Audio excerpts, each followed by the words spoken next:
मैं आप सभी लोगों को यहाँ पर ये बता दूं कि अनमोल कुमार का ये पहला अटेम्प्ट था। प्रिपरेशन स्टार्ट की और ये सर मेरा पहला अटैम्प्ट था। ये पहले अटेम्प्ट में सिलेक्शन लेना बहुत बड़ी बात है। लोगों को 3-3, 4-4 साल लग जाते हैं। गाइडलाइन के हिसाब से कंप्लीट होना चाहिए आपका ग्रेजुएशन और डिप्लोमा। उन कैंडिडेट्स के लिए आप क्या कहना चाहोगे कि उनको प्रिपरेशन या उनको जो थॉट है उनको कब से बना लेना चाहिए? सर मुझे लगता है कि सर बीटेक वालों को सर थर्ड ईयर से स्टार्ट कर देनी चाहिए अपनी प्रिपरेशन। आपने ये सोच लिया है कि आपको गवर्नमेंट जॉब में जाना ही है, टारगेट सिर्फ एसएससी जेईई एग्जाम को ही बनाया हुआ था या बीच में जैसे और भी डिपार्टमेंट्स जो है अपनी वैकेंसी रिलीज करते हैं फुली फोकस थे, आपने कोई फॉर्म ही नहीं फिल? करना ही करना है सर, जो मेरा माइंड में था वो सिर्फ एसएससी जेईई था। तो कौन से एग्जाम दिए थे अनमोल आपने? तो किसी का result in between SSC JEE के रिजल्ट से पहले आपने कोई फॉर्म भरा हो और उसका रिजल्ट में सिलेक्शन नहीं हुआ हो तो फिर आपको क्या क्या फील होता था अंदर से? डीमोटिवेशन आया कभी ऐसा कुछ?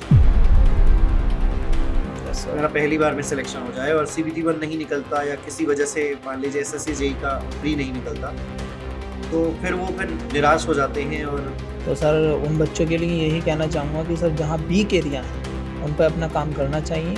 तो वो सोचते हैं कि चलो इसको छोड़ देते हैं, ये एग्ज़ाम में नहीं आएगा, ऐसा सोचते हैं। जब आप प्रिपरेशन कर रहे थे, प्रिपरेशन करने के दौरान क्या कभी घर वालों की तरफ से प्रेशर आया? घर वालों की तरफ से हमेशा स्टूडेंट का ये अच्छा तो आपके पापा फार्मर हैं तो उन्होंने मतलब फिर तो आपकी पढ़ाई के लिए उन्होंने काफ़ी ज़्यादा जी सर झेला होगा, स्ट्रगल किया होगा। फाइनेंशियल जो प्रेशर आता है, फाइनेंशियल प्रेशर, उसको कैसे डील किया जाए?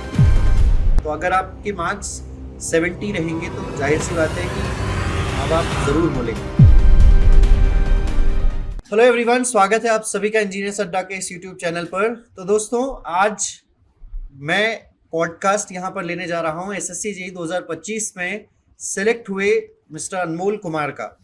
इनसे जानेंगे कि इनकी क्या स्ट्रैटेजी रही और वो आप सभी लोगों को मोटिवेट करेंगे और एज वेल एज कुछ सजेशन देंगे कि आप सभी आने वाले एग्जाम्स में कैसे प्रिपेयर कर सकते हैं एंड एज वेल एज कैसे सिलेक्शन ले सकते हैं। मैं आप सभी लोगों को यहाँ पर ये बता दूं कि अनमोल कुमार का ये पहला अटेम्प्ट था जिन्होंने पहले अटेम्प्ट में एसएससी जेईई का एग्जाम क्लियर कर लिया। तो ये एक बहुत बहुत बहुत बड़ी अपॉर्चुनिटी है, बहुत बड़ी ये बात है। अगर एक स्टूडेंट पॉइंट ऑफ व्यू से देखा जाए तो आप सभी लोगों को भी इनसे जो है वो प्रेरित होना चाहिए, आप सभी लोगों को इनसे कुछ सीखना चाहिए और अपनी पढ़ाई में उसको इम्प्लीमेंट करना चाहिए। तो मैं स्वागत करता हूं अनमोल का। Hello Anmol. Thank you sir. Hello sir. तो अनमोल, मैं आपसे सबसे पहले यहाँ पर सवाल करूँगा कि आप कहाँ से बिलोंग करते हैं और फर्स्ट ऑफ ऑल थोड़ा सा अपने बारे में इंट्रो दीजिए सभी स्टूडेंट्स को और कहाँ से बिलोंग करते हैं, आपने स्कूलिंग अपनी कहाँ से करी और कब पास आउट हुए आप? 10th 12th उसके बाद बीटेक किया या डिप्लोमा किया? तो ये सारी चीज़ें थोड़ा एक बताइए स्टूडेंट्स को। सर जैसा कि आप जानते हैं मेरा नाम अनमोल है और मैं एक छोटे से गांव हसनपुर गोपाल का निवासी हूं। और जो मैंने अपनी स्कूलिंग की थी सर, मैंने अपने गांव के स्कूल से ही की थी सर। और फिर मैंने अपना इंटरमीडिएट भी वहीं से किया था। उसके बाद सर मैंने अपने बीटेक किया था पासी की यूनिवर्सिटी से सर, पास में ही थी। तो 25 में सर मैं ग्रेजुएट हुआ था, बीटेक कंप्लीट किया था। उसके बाद सर मैं आपसे जुड़ा जो कि एसएससी जेईई के लिए मैंने प्रिपरेशन स्टार्ट की और ये सर मेरा पहला अटैम्प्ट था जो कि मैंने क्लियर किया है। सीपीडब्ल्यूडी डिपार्टमेंट मिला है सर। और इसी का सारा क्रेडिट सर आपको जाता है क्योंकि आप ही का कंटेंट की वजह से सर मैं सेलेक्ट हो पाया हूँ। तो एक बार फिर से कहना चाहूँगा मैं sir, thank you so much sir. नहीं, ये आपका टोटल हार्डवर्क है अनमोल। ऐसी हाँ, ये है कि एक गाइडेंस जरूर रहता है फैकल्टी का, चाहे वो मैं हूँ या कोई और भी हो, गाइडेंस जरूर रहता है। और एक फैकल्टी अपने पूरे ईमानदारी के साथ अगर कोई पढ़ाए तो ज़रूर उससे पढ़ाए हुए सारे जो कैंडिडेट्स हैं वो ज़रूर सेलेक्ट होते हैं, बशर्ते स्टूडेंट्स की मेहनत भी उतनी ही होनी चाहिए। और आपने बखूबी मेहनत करी है, इसमें कोई दो राय नहीं है। मैं जानता हूँ आप मेरे साथ लगभग ऑलमोस्ट 2 सालों से जुड़े हैं, लगभग और 2 साल से ऑलमोस्ट आप प्रिपेयर कर रहे हैं जहाँ तक अगर मैं जानता हूँ। तो अनमोल, मेरे साथ ऑलमोस्ट 2 साल से जुड़े हैं। मैं इनको पेड क्लासेस में देखता हूँ, लाइव क्लासेस में आते थे ये, और हमेशा से इनकी परफॉर्मेंस जो है वो अच्छी रही है। पेड क्लासेस में भी इन्होंने सीरियसली जो मैंने कहा है उनको फॉलो किया है, और उसका रिजल्ट है कि पहली ही बार में सिलेक्शन अनमोल ने हासिल किया। बहुत सारे कैंडिडेट्स जो हैं वो कई कई अटेम्प्ट लग जाते हैं। अभी भी मेरे पास बहुत सारे स्टूडेंट्स के मैसेज आते हैं कि सर मैं आपसे 2020 से जुड़ा हुआ हूँ, मैं प्रीवियस प्लेटफॉर्म से जुड़ा हुआ हूँ, और मैं लगातार आपका कंटेंट फॉलो कर रहा हूँ, मेरा नंबर 1-2 नंबर से रह जा रहा है। उसके बीच में अगर कोई कैंडिडेट अनमोल जैसे, या फिर अनमोल जैसे और भी कोई आता है और कहता है पहली बार में सिलेक्शन हुआ है, तो काफ़ी अच्छा लगता है। ये एक फैकल्टी के पॉइंट ऑफ व्यू से देखा जाए तो बहुत ही अच्छा लगता है अंदर से मैं बात करूं, क्योंकि पहले अटेम्प्ट में सिलेक्शन लेना बहुत बड़ी बात है। लोगों को 3-3 4-4 साल लग जाते हैं। तो सबसे पहले अनमोल आपको बहुत बहुत बधाई इस चीज़ के लिए, आपने पहले अटेम्प्ट में सिलेक्शन दिया। आपकी जो मेहनत है वो दिख रही है। और चलिए तो शुरुआत करते हैं। तो बीटेक आपने 2025 में कंप्लीट किया। Yes sir. 2025 में कंप्लीट करने के बाद फिर आपने क्या सोचा कि मतलब गवर्नमेंट जॉब की तरफ जाना चाहिए? आपका अप्रोच था कि पहले आप प्राइवेट जॉब की तरफ भी देखेंगे? आपके घर वालों की तरफ से कैसा प्रेशर था, कैसे सिचुएशन थी, थोड़ा आप स्टूडेंट्स को बताइए। सर मेरा जो बीटेक का था पॉइंट ऑफ व्यू करने का, वो गवर्नमेंट जॉब के लिए ही था कि मैं बीटेक करने के बाद गवर्नमेंट जॉब के लिए अप्लाई करूं। तो स्टार्टिंग से ही मेरी ये स्ट्रैटेजी थी कि मैं गवर्नमेंट के लिए जाऊं। तो फिर जैसे ही मेरा सर 25 में कंप्लीट हुआ बीटेक, उसके बाद मैंने देखा कि मेरा अब मैं ग्रेजुएट हो चुका हूं, और एसएससी जेईई की जो सर गाइडलाइन के हिसाब से कंप्लीट होना चाहिए आपका ग्रेजुएशन और डिप्लोमा। तो कंप्लीट होने के बाद मैंने अप्लाई किया था सर। उसके बाद प्रिपरेशन की सर, तो मेरा पहले ही अटेम्प्ट में निकल चुका। Okay great. तो अनमोल 2025 में आपने मतलब पहले से ही थॉट बना लिया था आपका कि यस सर। आपको गवर्नमेंट जॉब में ही जाना है? तो यस एक सभी स्टूडेंट पूछते हैं जैसे कि सर मैं फर्स्ट ईयर में हूँ, मैं सेकेंड ईयर में हूँ, मैं थर्ड ईयर में हूँ, चाहे वो डिप्लोमा हो या बीटेक हो। उन कैंडिडेट्स के लिए आप क्या कहना चाहोगे कि उनको प्रिपरेशन या उनको जो थॉट है उनको कब से बना लेना चाहिए? या जैसे बहुत सारे स्टूडेंट ये सोचते हैं अभी कि मालूम ही नहीं होता उनको कि कुछ यस सर। गवर्नमेंट डिपार्टमेंट्स हैं, कुछ गवर्नमेंट एग्जाम्स की प्रिपरेशन की जा सकती है। तो इसमें आपकी क्या राय है स्टूडेंट्स के लिए? सर मुझे लगता है कि सर बीटेक वालों को सर थर्ड ईयर से स्टार्ट कर देनी चाहिए अपनी प्रिपरेशन, क्योंकि जैसा सर कंपटीशन है ऑलमोस्ट 2 ईयर की प्रिपरेशन लग जाती है सर। और डिप्लोमा वाले को भी सेकंड ईयर से स्टार्ट कर देनी चाहिए। आपका सर सेमेस्टर वाइज के पेपर भी क्लियर होते रहेंगे, और साथ ही के साथ गवर्नमेंट की प्रिपरेशन भी होती रहेगी सर। ओके, तो बिल्कुल सही सजेशन। मैं यही सजेशन मैं स्टूडेंट्स को भी देता रहा हूँ यस कि सर। चाहे आपने बीटेक सेकेंड ईयर में हो या थर्ड ईयर में हो या डिप्लोमा के किसी भी ईयर में हो, आपको प्रिपरेशन अगर करनी है, आपने ये सोच लिया है कि आपको गवर्नमेंट जॉब में जाना ही है, आपको प्राइवेट जॉब में धक्के नहीं खाने, अगर आपने सोच लिया है तो बिल्कुल आपको अपनी प्रिपरेशन शुरू कर देनी चाहिए। मेरा सभी स्टूडेंट से हमेशा से सजेशन ये रहा है। अच्छा अनमोल, तो आपने बीटेक कंप्लीट किया, उसके बाद आपने प्रिपरेशन स्टार्ट करी। तो मेरा यस सर। एक सवाल ये है कि आपने टारगेट सिर्फ एसएससी जेईई एग्जाम को ही बनाया हुआ था, या बीच में जैसे और भी डिपार्टमेंट्स जो हैं अपनी वैकेंसी रिलीज करते हैं, जैसे अभी देखेंगे आप राजस्थान ने वैकेंसी रिलीज की हुई है, या फिर बीच बीच में स्टेट डिपार्टमेंट्स हो गए या सेंट्रल डिपार्टमेंट्स में रेलवेज की जॉब 2024 में वैकेंसी आई थी। तो क्या आपने कुछ इन डिपार्टमेंट में भी अप्लाई किया था इसमें जॉब लेने के लिए, या आपका टारगेट था सिर्फ एसएससी था और आप फुली फोकस्ड थे, आपने कोई फॉर्म ही नहीं फिल किया? सब फॉर्म तो मैंने सारे ही फिल किए थे जितने भी अपकमिंग अपॉर्चुनिटी थी, लेकिन जो स्टार्टिंग से था कि मैं सिर्फ एसएससी का सिलेबस मुझे कंप्लीट करना है और अच्छे से कंप्लीट करना है। बाकी अपॉर्चुनिटी को मैं चाहे हल्का उसका सिलेबस कंप्लीट कर सकता हूँ वैसे ही, लेकिन जो मुझे करना ही करना है सर, जो मेरा माइंड में था वो सिर्फ एसएससी जेईई था कि इसका तो मुझे सिलेबस कंप्लीट करना है, अच्छे से करना है। अब चाहे वो सर सिलेक्शन मेरा फर्स्ट अटैम्प्ट में हो या सेकंड में हो। Okay great. तो एक ये है ना जिसको कहते हैं गोल होना जरूरी है। तो देख लो आप सभी लोग कि अनमोल का एक गोल फिक्स था कि उनको एसएससी जेईई का सिलेबस कंप्लीट करना ही करना है, एसएससी जेईई देना ही देना है हर हाल में, और इसके अलावा भी बाकी सारे एग्जाम्स के भी फॉर्म फिल किए हैं इन्होंने, और बाकी सारे एग्जाम्स भी दिए होंगे आई यस सर, थिंक। दिए हैं मैंने सारे। तो कौन कौन से एग्जाम दिए थे अनमोल आपने? सर मैंने आरआर भी दिया था और डी ट्रिपल एस भी दिया था, अच्छा इंजीनियरिंग सर्विस भी दिया था सर मैंने। अच्छा। और अच्छा बाकी सर स्टेट में सब बीटा एलिजिबल नहीं होता तो मैं उसको नहीं फिल कर पाया, और जितने भी अपॉर्चुनिटी आती थी सब फिल करता था सर मैं। अच्छा, सारे एग्जाम्स दिए यस सर। आपने, ओके। तो किसी का result in between SSC JE के रिजल्ट से पहले आपने कोई फॉर्म भरा हो और उसका रिजल्ट में सिलेक्शन नहीं हुआ हो, तो फिर आपको क्या क्या फील होता था अंदर से? डिमोटिवेशन आया कभी, ऐसा कुछ? सर डीमोटिवेशन तो सर डे बाय डे आता ही रहता है सर। आप चाहे प्रिपरेशन कर रहे हों या फिर रिजल्ट हो किसी भी चीज़ का, डीमोटिवेशन तो सर आएगा जाएगा, आएगा जाएगा, ये चलता रहता है सर। मैंने आरआरबी का भी दिया था सर, मेरा सीबीटी बनने ही निकला था। तो ओके। डीमोटिवेशन सर मैं उसमें भी हो गया था सर। तो क्या लगा आपको फिर, क्या कि मतलब बहुत सारे स्टूडेंट होते हैं अनमोल की, वो सोचते हैं कि मेरा पहली बार में सिलेक्शन हो जाए, मतलब वो उस होप से, इस उम्मीद से तैयारी करते हैं यस मेरा सर। पहली बार में सिलेक्शन हो जाए, और सीबीटी वन नहीं निकलता या किसी वजह से मान लीजिए एसएससी जेई का प्री नहीं निकलता, तो फिर वो फिर निराश हो जाते हैं। और मेरे पास भी बहुत सारे मैसेजेस आते हैं, तो उनको क्या राय देना चाहोगे आप? अगर नहीं निकला तो जो डीमोटिवेशन आता है उससे कैसे डील करें, वो क्या करें? सर डीमोटिवेशन तो सर जो मुझे लगता है वो मार्क्स से आता है, या तो मॉक के मार्क्स देखते हैं बच्चे, पीवाई क्यों नहीं होते उसकी वजह से आता है कि मेरे मार्क्स नहीं आ रहे हैं, निकलेगा या नहीं निकलेगा। तो सर उन बच्चों के लिए यही कहना चाहूँगा कि सर जहाँ वीक एरिया हैं उन पर अपना काम करना चाहिए, क्योंकि कुछ बच्चे सर ऐसे होते हैं जो कहते हैं कि जब पीवाई क्यू सॉल्व कर रहे हैं उनसे क्वेश्चन नहीं बना, तो वो सोचते हैं कि चलो इसको छोड़ देते हैं, ये एग्ज़ाम में नहीं आएगा, ऐसा सोचते हैं। लेकिन सर ये ऐसा नहीं करना चाहिए, जो क्वेश्चन आ रहा है उसको सॉल्व करें, जो वीक एरिया हैं उन पर काम करना चाहिए, बिना उसके सर सिलेक्शन सर मुश्किल है।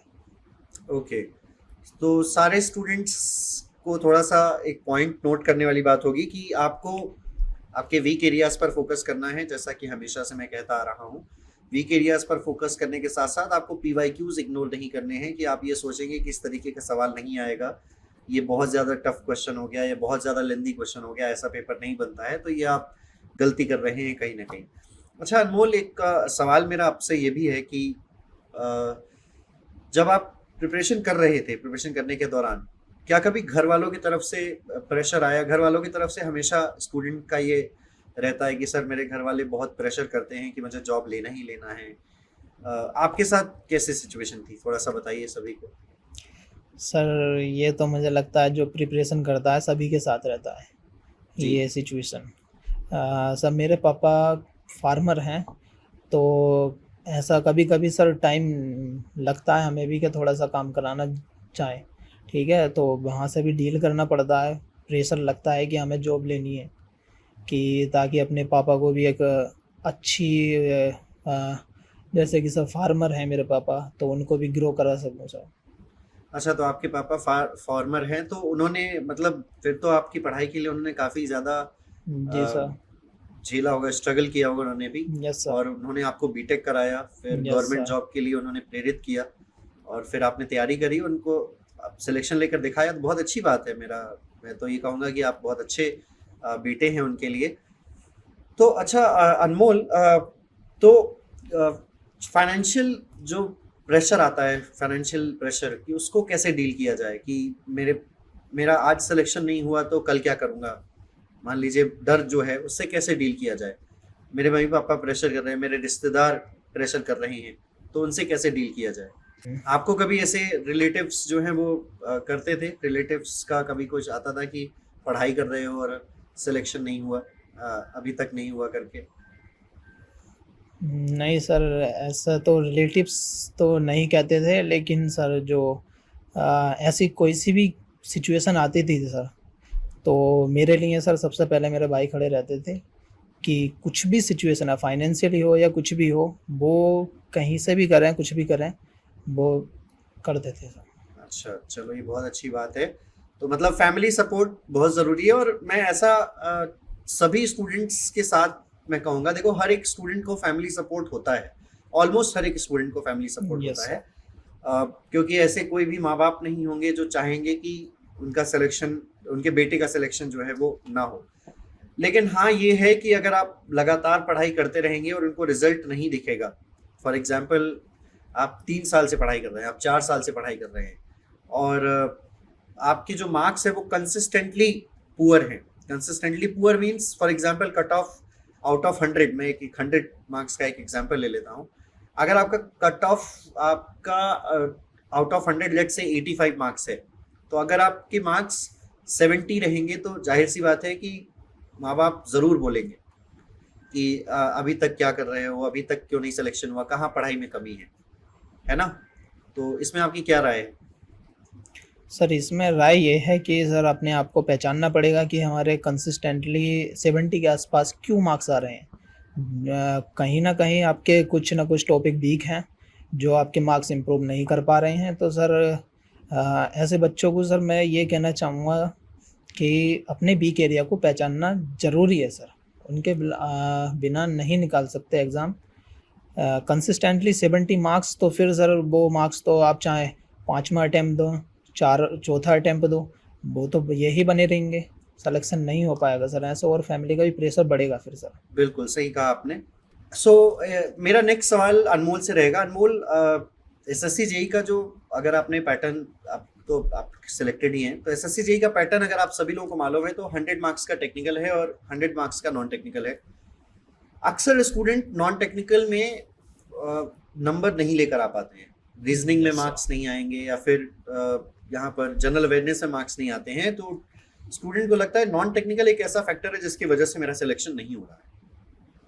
और जब कभी भी मेरे पास रिजल्ट में मार्क्स बताते हैं कि सर मेरे टेक्निकल में 68 है या 75 है, लेकिन मेरे नॉन टेक्निकल में आउट ऑफ 100 ओनली 50 हैं या 55 हैं या फिर 45 है, तो सर नॉन टेक्निकल में कैसे डील करें? आपने अनमोल कैसे डील किया इससे? सर नॉन टेक्निकल को सर नॉन टेक्निकल एक प्रकार से सर समुंदर की तरह है, जितना पढ़ोगे पढ़ते ही चले जाओगे, एक रीजनिंग को छोड़कर सर। जैसे कि सर जीके में है, जीके में पॉलिटी पढ़नी है, ज्योग्राफी पढ़नी है, हिस्ट्री पढ़नी है सर, करंट अफेयर से डील करना है, तो सर कई सारे सब्जेक्ट हैं जो एक एकदम वास्ट सिलेबस है सर जिनका। तो सर इसके लिए सर जहाँ से कि शॉर्ट क्वेश्चन आने ही आने हैं, उन टॉपिक्स को पहले कवर करना चाहिए सर। जैसे कि सेंसस है, सेंसस से सर हर साल 2 से 3 क्वेश्चन सर आते ही हैं, और सर रिवर्स हैं ये, यहाँ से पॉलिटी है, इनसे सर शॉर्ट जो क्वेश्चन आते हैं उनको पहले आप कवर करें। और फिर सर करंट अफेयर को भी करना पड़ेगा, क्योंकि सर करंट अफेयर का वेटेज बहुत ज़्यादा रहता है, 10 to 15 मार्क्स, उसको नहीं छोड़ सकते। और साइंस को भी अपने पहले कवर करनी चाहिए। हालांकि सर इस बार साइंस नहीं आई थी, लेकिन ये उम्मीद नहीं है कि सर आगे नहीं आएगी सर। अच्छा, ठीक है, ग्रेट। और रीजनिंग में आपने कैसे क्या किया? रीजनिंग में 50 में से कैसे डील किया 50 मार्क्स को? सर रीजनिंग मेरा क्या था कि सर मैं लेक्चर्स लेता था पहले रीजनिंग के, ठीक है, और लाइव लेक्चर मैंने नहीं लिए थे सर, रिकॉर्डेड लिए थे, क्योंकि लाइव लेना मुझे लगता है सर थोड़ा सा टाइम वेस्ट करना है। आप 2 की स्पीड पे भी ले सकते हैं लेक्चर को। तो वहाँ से मैंने कंसेप्ट क्लियर करे, फिर उसके बाद जो टाइम बचता था सर मैं PYQ सोल्व करता था, प्रैक्टिस करता था सर, जहाँ से कि रीजनिंग में मैं एक अच्छा स्कोर कर पाऊँ। तो सर मैंने पहले लेक्चर्स कंप्लीट किए और उसके बाद PYQ करे थे। ओके, तो कितने मार्क्स लेकर आते थे आप मॉक में, रीजनिंग वगैरह में क्या क्या टारगेट रहता था, कितने आ जाते थे, और फिर एग्जाम में कितने आए, थोड़ा सा ये भी बताओ। सर मॉक में मेरे रीजनिंग में आते थे लगभग सर 46 के समथिंग आते थे, और जो सर पेपर में आए थे वो भी 46.25 थे सर। ओके, तो मींस कंसिस्टेंट में आप रहे रीजनिंग में, कि रीजनिंग में एनी हाउ मार्क्स लेने ही लेने। Yes sir. ओके, एंड जो जीएस वाला पोर्शन था उसमें कितने मार्क्स थे? सर जीएस में सर मेरे काफ़ी कम मार्क्स थे, 10 मार्क्स थे आउट ऑफ 50 सर। ओके, तो दैट मींस अप्रोक्सीमेटली 57 के आसपास आपके आउट ऑफ 100 मार्क्स यस थे। सर। ठीक है, ग्रेट। और टेक्निकल में कैसा आपने स्ट्रैटेजी रखी कि सबसे पहले आपने क्या क्या सोचा कि पहले सिलेबस पूरा करना है? जैसे बहुत सारे स्टूडेंट होते हैं अनमोल, की वो सोचते हैं कि मैं सिर्फ एमसीक्यूज लगाता रहूँगा मैं ज़्यादा से ज़्यादा एमसीक्यूज लगा लूंगा, मैं 5,000 एमसीक्यूज लगा लूंगा, मैं 10,000 एमसीक्यूज लगा लूंगा और मेरा सिलेक्शन हो जाएगा। मतलब ये थॉट प्रोसेस रहता है कि मैं एमसीक्यूज के बल पर ही सिलेक्शन ले लूंगा। तो क्या कहना है इस बारे में? सर एमसीक्यू के बेस पर सर मुझे नहीं लगता कि सर सिलेक्शन हो पाएगा, क्योंकि आप एमसीक्यू से सिर्फ पैटर्न निकाल सकते हैं कि हाँ एमसीक्यू पेपर में जो क्वेश्चन आ रहे हैं वो किस टाइप के आ रहे हैं। आप सिर्फ वहाँ से पैटर्न निकाल सकते हैं, लेकिन टॉपिक जो पढ़ना है, आपको डीपली पढ़ना है सर, वो नहीं निकाल सकते। वो आपको सर थ्योरी कंप्लीट करनी पड़ेगी पहले सर, और डीपली करनी पड़ेगी। तो अनमोल, आप इलेक्ट्रिकल इंजीनियरिंग सिलेक्टेड होने के नाते सभी स्टूडेंट्स को क्या सजेशन देना चाहोगे आप कि इलेक्ट्रिकल इंजीनियरिंग में बहुत सारे स्टूडेंट, मेरे पास आज भी सवाल आता है जब मैं पेड क्लास में होता हूँ और टेलीग्राम पे भी मैसेज आता है कि सर कौन से सब्जेक्ट से स्टार्ट करूँ, किस सब्जेक्ट से को मैं पहले कंप्लीट करूँ, मुझे कुछ समझ में नहीं आ रहा है, मैं बिल्कुल नया हूँ, मैं फ्रेशर हूँ। क्या कहना चाहेंगे आप उनके लिए? सर सबसे किसी भी सब्जेक्ट से शुरू कर सकते हैं या कोई एक स्पेसिफिक सब्जेक्ट होना चाहिए कि पहले ये कंप्लीट होना चाहिए, फाउंडेशन बिल्ड करेगा? सर किसी भी सब्जेक्ट से स्टार्ट करना तो गलती होगी। आप बेसिक इलेक्ट्रिकल जो कि नेटवर्क होता है उससे स्टार्ट करना सही रहेगा, क्योंकि उसमें बेसिक होते हैं सर जो हमें बाकी सब्जेक्ट में अप्लाई करना होता है। तो बेसिक इलेक्ट्रिकल सबसे पहला सब्जेक्ट होना चाहिए सर। ओके, तो आपने भी यही किया था, बेसिक यस सर। इलेक्ट्रिकल से स्टार्ट किया था? यस। ओके, फिर उसके बाद आपने धीरे धीरे करके सारे सब्जेक्ट्स अटेम्प्ट किए होंगे, यस सर। सारे सब्जेक्ट्स कंप्लीट किए होंगे। अच्छा अनमोल, इन बिटवीन मॉक टेस्ट देना चाहिए? जैसे आपने अभी 3 ही सब्जेक्ट कंप्लीट किए हैं, तो क्या मॉक टेस्ट देना शुरू कर देना चाहिए या पहले सब्जेक्ट सारे कंप्लीट कर ले, टारगेट बना ले कि एसएससी जेई 2027, मान लीजिए 2026 का कोई एस्पिरेंट है तो उस टारगेट बना ले कि पहले पूरा सिलेबस कंप्लीट करूंगा मैं, फिर उसके बाद में एग्जामिनेशन में अपीयर होऊंगा चाहे जो हो जाए, कुछ ऐसा टारगेट बनाकर, या फिर 2-3 सब्जेक्ट पढ़कर मॉक टेस्ट दिया फिर आगे 2-3 सब्जेक्ट पढ़े, ऐसे कुछ? सर 2-3 सब्जेक्ट पढ़ने के बाद अगर आप मॉक देंगे तो सर डिमोटिवेट होगा, क्योंकि ऑब्वियसली बात है मार्क्स नहीं आएंगे। तो सजेशन सर यही रहेगा सर, 2-3 सब्जेक्ट कंप्लीट के लिए आप चैप्टर वाइज मॉक लगाइए, वहाँ से इसको चेक कीजिए कि आपने कितना अच्छे से कंप्लीट किया उस सब्जेक्ट को। ग्रेट, तो ये सभी लोगों को फॉलो करना चाहिए। अनमोल ने भी यही फॉलो किया, मैं बताता भी यही रहा हूँ कि अभी कभी भी आप फुल मॉक टेस्ट तभी देना है जब पहले आपको प्रॉपर सिलेबस कंप्लीट हो जाए। अच्छा अनमोल, मेरा एक सबसे बड़ा सवाल यहाँ पर ये है, बहुत सारे स्टूडेंट का हमेशा से ये उनके अंदर क्या क्या बोलते हैं उसको, उत्सुकता देखी जाती है, बहुत ज़्यादा एग्रेसिव होते हैं। वो ये सोचते हैं कि नोटिफिकेशन अभी आया है और मैं अभी ही सिलेक्शन ले लूँगा। मैंने पढ़ाई भले ही कुछ नहीं की हो, मैंने अभी कुछ भी स्टार्ट नहीं किया है, लेकिन मैं एसएससी जेईई 2026 का नोटिफिकेशन आया है और मैं 2026 में ही सिलेक्शन ले लूँगा। तो क्या ये एग्रेसिवनेस जो है वो ठीक है, या एक काम ढंग से पढ़ाई होनी चाहिए, मतलब कामनेस होनी चाहिए कि आप पढ़ाई में सफिशिएंट टाइम दें, एक एफिशिएंसी के साथ पढ़ाई करें? कैसा आपका अप्रोच रहा है इसमें? सर ये एग्रेसिव नहीं होना चाहिए, क्योंकि ये एग्रेशन सर सिर्फ 15 दिन तक ही रहेगा सर, उससे ज़्यादा नहीं रह पाएगा। एक कंसिस्टेंसी बहुत ज़रूरी है, ना कि मोटिवेशन चाहिए हमें किसी भी एग्ज़ाम को निकालने के लिए। तो जो सफिशिएंट टाइम है सर प्रिपरेशन का, वो तो आपको देना ही पड़ेगा, उसके बिना नहीं हो पाएगा। क्या लगता है कितना एक एवरेज स्टूडेंट के लिए क्या सफिशिएंट टाइम होना चाहिए? सर सफिशिएंट टाइम 7 से 8 महीने तो देने ही चाहिए सर, क्योंकि आपको पीवाईक्यू सॉल्व करनी है, प्रैक्टिस करनी है, ज़्यादा से ज़्यादा प्रैक्टिस करनी है। इस बार न्यूमेरिकल पैटर्न आया था तो सर और ज़्यादा प्रैक्टिस करनी पड़ेगी, उसके कंसेप्ट को समझना पड़ेगा कि कहाँ से सवाल बना सकता है। तो अनमोल, न्यूमेरिकल की जैसे बात करी आपने, तो स्टूडेंट कहते हैं न्यूमेरिकल से बहुत डर लगता है, और अभी हाल ही में पीजीसीएल डिप्लोमा ट्रेनिंग का भी पेपर हुआ है। यस एक 1 जुलाई को पीजीसीएल डिप्लोमा ट्रेनिंग का पेपर हुआ था। मैंने पेपर देखा, 120 टेक्निकल क्वेश्चंस थे, उसमें मोस्ट ऑफ द क्वेश्चंस जो है वो न्यूमेरिकल थे। तो अब पेपर के पैटर्न थोड़ा बहुत बदल रहा है, पेपर का लेवल थोड़ा बहुत बदल रहा है, तो इसमें क्या कहना चाहोगे? न्यूमेरिकल, क्योंकि स्टूडेंट न्यूमेरिकल से भागते हैं, वो सोचते हैं न्यूमेरिकल ना करना पड़े, न्यूमेरिकल से उन्हें डर लगता है। क्या मतलब स्ट्रैटेजी क्या है न्यूमेरिकल के लिए? पहले कॉन्सेप्ट बेस स्ट्रांग होना चाहिए, न्यूमेरिकल की प्रैक्टिस करनी चाहिए उनको, या लीव कर देना चाहिए? क्या कहना है आपका? सर पहले अगर आपकी थ्योरी कंप्लीट है सर, तो वहाँ पे फॉर्मूले आपने पढ़े हैं, उन फॉर्मूले को आप PYQ से सर अप्लाई करें, न्यूमेरिकल वहाँ सॉल्व करें। एक बार नहीं होगा सर, दोबारा होगा, दोबारा नहीं होगा तिबारा होगा सर। होगा तो सही, आप प्रैक्टिस कीजिए, जितनी ज़्यादा प्रैक्टिस होगी उतना ज़्यादा आपका न्यूमेरिकल पोर्शन अच्छा होता जाएगा सर। तो सर मेरा न्यूमेरिकल, मैं भी डरता था सर न्यूमेरिकल से पहले, लेकिन सर जो SSC का जो मेंस एग्जामिनेशन हुआ था, जितने मैंने न्यूमेरिकल अटेम्प्ट किए थे सर, उसमें मेरा एक भी गलत नहीं है। अच्छा, एक भी गलत नहीं है? क्या यस बात सर। है! तो बहुत अच्छा है ये न्यूमेरिकल। एक बार अगर आपको आने लग गए तो अनमोल के जैसे आपके भी न्यूमेरिकल से एक भी गलत नहीं होंगे। और हालांकि सिलेबस में मैं अपने तरफ से तो नहीं बोलूँगा, लेकिन हाँ, जब भी सिलेबस कंप्लीट कराने का मेरा अप्रोच रहता है, तो मेरा अप्रोच यही रहता है कि मैं ज़्यादा से ज़्यादा क्वेश्चन प्रैक्टिस करवाने पर भरोसा रखता हूँ टॉपिक पढ़ाने के दौरान। और यही अनमोल को भी और मैं बाकी सभी अपने स्टूडेंट्स को भी यही गाइड करता हूँ कि आप जितना हो सके उतना आप प्रैक्टिस करें, क्वेश्चंस लगाएं। जो भी टॉपिक मैंने करवा दिया उस टॉपिक से रिलेटेड मैंने क्वेश्चंस करवाए, आप भी उनको घर घर पे भी प्रैक्टिस कीजिए, प्लस जो मैं करा रहा हूँ वो भी प्रैक्टिस करो। तो अच्छा है अनमोल ने ये फॉलो किया। और ये अनमोल की तरफ से पूरा एक अब तक का सिलेक्शन का पूरा एक जर्नी देखी गई 2025 में इनके बीटेक कंप्लीट होने के बाद से।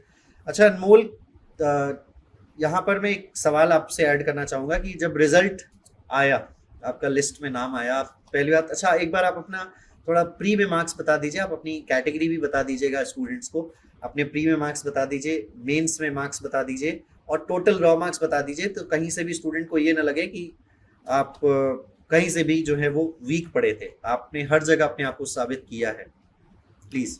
सर मेरे प्री के मार्क्स थे सर 132 के समथिंग थे सर, रो मार्क्स, और नॉर्मलाइजेशन के बाद हो गए थे 135 सर ओके। प्री के मार्क्स। और सर मेंस में जो मेरे आंसर की के अकॉर्डिंग मार्क्स आ रहे हैं वो 245 थे सर। अच्छा। तो जो मेरा रो मार्क्स बना था सर 380 मार्क्स बने थे, और मेरी कैटेगरी सर ऐसी थी जिसमें कि कैटेगरी रैंक मेरी सर आपको पता ही है, तो CPWD के लिए मैं सेलेक्ट हुआ सर। ओके, तो आपके रॉ मार्क्स जो है वो 380 के अराउंड थे, यानी sir. कि ये सफिशिएंट मार्क्स है रॉ मार्क्स कि आपको CPWD मिल जाता। यस तो सर। ये SSC जेई में नॉर्मलाइजेशन की वजह से आपके मार्क्स थोड़े से कम हुए, लेकिन CPWD आपको जनरल रैंक से मिल जाता। Yes sir. और जनरल रैंक से नहीं मिला, लेकिन मिल गया आखिरकार, CPWD मिल गया। तो ऐसा नहीं है कि अनमोल कहीं से भी वीक रहे हों। प्री में भी अच्छे मार्क्स थे, 132 मार्क्स थे इनके, एंड मेंस में भी मार्क्स अच्छे थे इनके, 245 थे। पेपर हालांकि इलेक्ट्रिकल मैकेनिकल की कंबाइंड सीट्स आती हैं, इस वजह से नॉर्मलाइजेशन में इलेक्ट्रिकल में थोड़े मार्क्स डिक्रीज हुए हैं, और इस वजह से थोड़े मार्क्स कम रहे इनके। लेकिन ओवरऑल अगर देखा जाए तो एक बहुत अच्छे मार्क्स हैं, 380 मार्क्स हैं। पेपर अगर एवरेज आता, इक्वल पेपर आता मैकेनिकल का इलेक्ट्रिकल का, या थोड़ा सा भी टफ होता, तो यही नॉर्मलाइजेशन में मार्क्स बढ़ भी जाते, आउट ऑफ क्या पता 400 के आसपास आ सकते थे, आउट ऑफ 500। तो ये है अनमोल की रैंक, ऑल इंडिया रैंक 6 रही, कैटेगरी रैंक है 6, और यहाँ पर CPWD डिपार्टमेंट अनमोल ने हासिल किया। तो अनमोल, फाइनल मैसेज आप क्या देना चाहोगे स्टूडेंट्स को? क्या करना चाहिए उनको पढ़ाई के लिए? सर जैसा कि मैंने सर पैटर्न देख लिया है कि इस बार 99% चांसेस है कि सेक्शनल टाइमिंग आए सर। ओके। तो सर इस बार जो है कि अपने ओवर अटेम्प्ट से बचना चाहिए, क्योंकि आपको टाइम कम मिलेगा सर, और उसमें आप अगर ओवर अटेम्प्ट कर देंगे तो आप अराउंड सर 120 के आसपास निगेटिव के बाद आपके मार्क्स आएंगे, जो कि ये कट ऑफ पार करना मुश्किल हो सकता है सर। तो सेक्शनल टाइमिंग आएगा, और सर 99% चांस हैं, तो मैं मान सकता हूँ कि आएगा ही आएगा।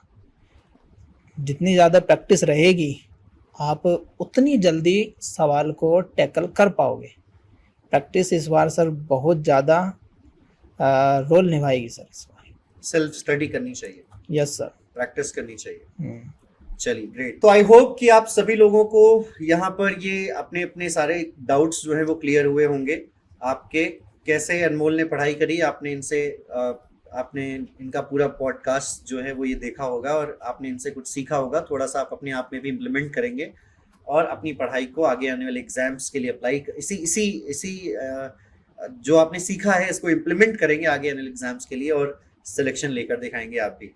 तो thank you Anmol, thank you so much. Thank you sir. आप सभी का बहुत बहुत धन्यवाद इस चैनल पर जुड़ने के लिए। सभी लोग इस चैनल को सब्सक्राइब जरूर कर दीजिएगा और आप इस वीडियो को ज़्यादा से ज़्यादा लाइक और शेयर भी कीजिएगा। So thank you so much everybody.